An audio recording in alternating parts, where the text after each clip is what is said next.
Saint had found the Langstroth hive the day they moved into the tall house on Pine Hill Cemetery Road, buried beneath dwarf shrubs and succulents and bulbs. She picked a rusting hatchet from the woodshed and hacked a path, her grandmother busy with the movers, a couple of distant cousins with a U-Haul that leaned when they turned because the suspension was shot. She stared at the boxes, the faded grain of the 10-frame, the 3/4-inch lumber, each cut so neat she ran her fingers across the sawn edge. The summer, unruly, they'd driven through a Burlington storm before the heat of Jefferson City, the windows open to a flat wall of air and the promise of something new. She had been lured with talk of a backyard, room for her toys, a neighborhood where you didn't have to leave the street as the sun dropped.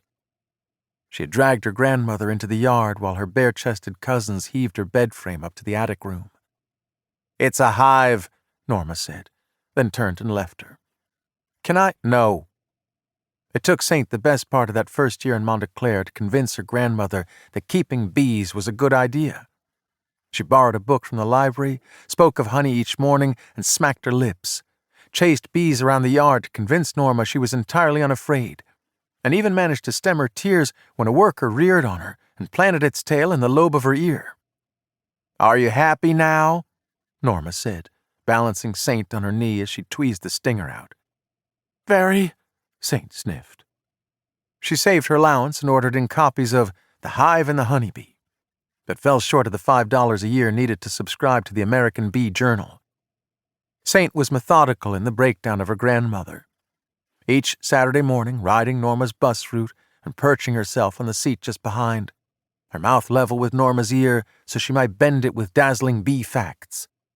Saint told her 1 out of 3 mouthfuls of food she consumed depended on pollinators, that the buff-tailed bumblebee had a brain the size of a poppy seed, that she had already planted primrose and buddleia and marigold to encourage nectaration, which she wasn't entirely sure was a real word, but Norma didn't question it.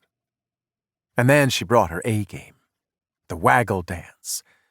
Maybe it was a communication technique, maybe it was a celebration of bee life, scientists weren't entirely sure, but Saint took to the center aisle as Norma crested Parade Hill, crouched a little, and shook her ass while buzzing at the mouth.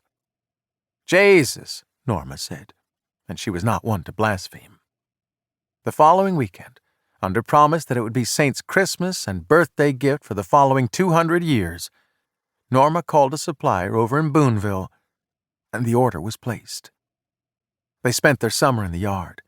Saint watched intently as Norma wired the frame, handed her cigar box nails before she could ask, fetched iced tea when she began to sweat.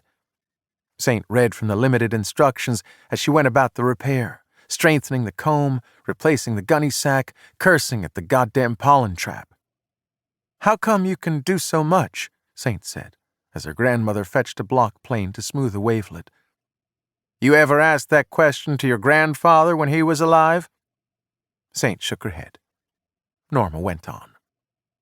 Saint stood in their driveway waiting for 3 hours, then screeched when she saw the white of the van on its approach. "They're here!" she screamed, as she ran into the house and dragged her grandmother by the hand. Norma did not sleep the night after the bees arrived, walking through the night garden to check on them, waking Saint because of the hum. "Why aren't they sleeping?" Norma said. Saint stood in the dark in her shorts and vest and rubbed at her eyes.